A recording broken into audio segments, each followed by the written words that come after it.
Hello bachcho, let's read this question.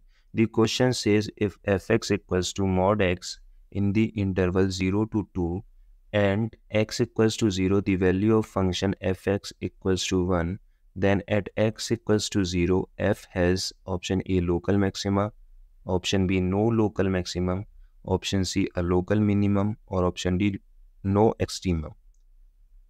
So the key concept to solve this question is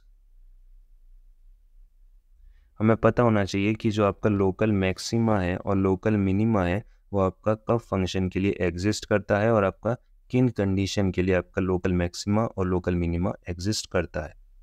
ठीक, तो अगर हम local maxima की अगर हम बात करेंगे तो इसको हम थोड़ा एग्जाम्पल से समझे। अगर आपके पास कोई कर्व है कुछ इस तरीके से, अगर ये आपका पॉइंट सी है सपोज करते हैं, और इससे जो आपके पहले पॉइंट है वो आपका सी माइनस और इसके बाद का जो पॉइंट है वो आपका सी प्लस है, तो अगर आपकी फंक्शन की वैल्यू एफ सी माइनस पे कम है सी के कंपैरिजन में, तो आपका जो है ये जो सी पॉइंट होगा उसको हम लोकल मैक्सिमा बोल सकते हैं।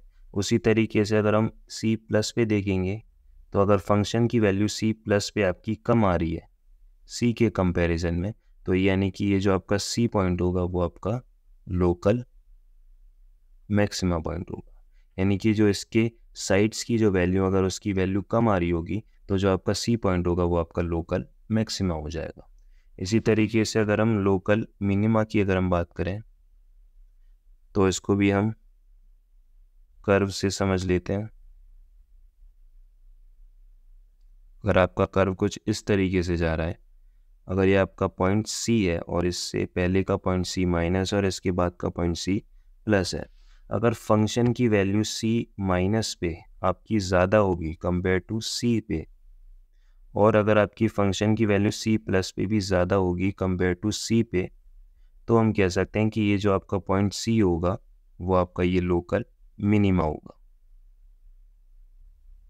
क्योंकि यहाँ पे आपकी फंक्शन की वैल्यू ज़्यादा आ रही है, यहाँ पे आपकी फंक्शन की वैल्यू भी ज़्यादा हुई है, इसके ये जो पॉइंट है वो नियरेस्ट पॉइंट है, यानी कि इन दो कंडीशन को अगर ये सेटिस्फाई कर रहा होगा तो हम कह सकते हैं कि जो आपका पॉइंट सी है वो आपका पॉइंट लोकल मिनिमा है।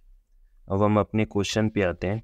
जो आपका फंक्शन एफ एक्स है वो मॉड एक्स है for the interval x equals to -2 to 2 excluding 0, यानी कि आपका ये मॉड एक्स है जो कि लेस देन 2 है, तो हम लिख सकते हैं x belong to -2 to 2 excluding 0। अगर हम x इक्वल्स टू 0 पे बात करेंगे तो वहाँ पे फंक्शन की वैल्यू 1 है। अब हम इस fx फंक्शन को प्लॉट कर लेते हैं।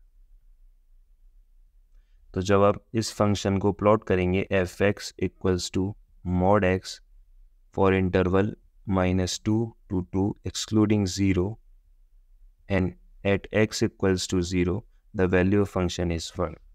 तो जब हम इसको प्लॉट करेंगे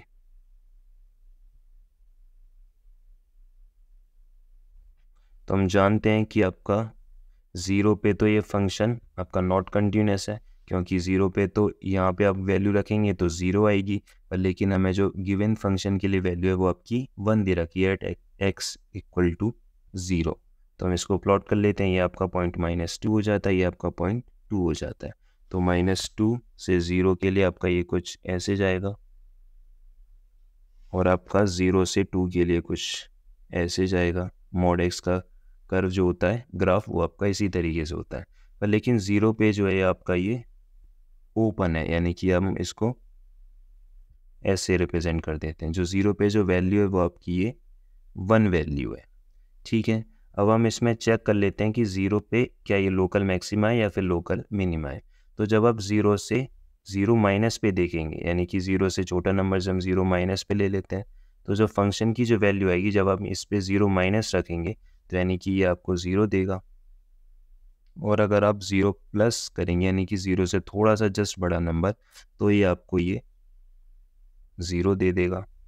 तो यानी कि जो फंक्शन की जो वैल्यू है 0 से कम और 0 से ज़्यादा पे वो 1 से जो है आपकी छोटी आ रही है, तो यानी कि ये हमारा जो केस है 0 पे आपको ये लोकल मैक्सिमा दे। तो एक बार हम ऑप्शन देख लेते हैं। तो जो आपका करेक्ट ऑप्शन है वो है आपका A option. local maxima. Hope you understood it well. Best of luck. Thank you.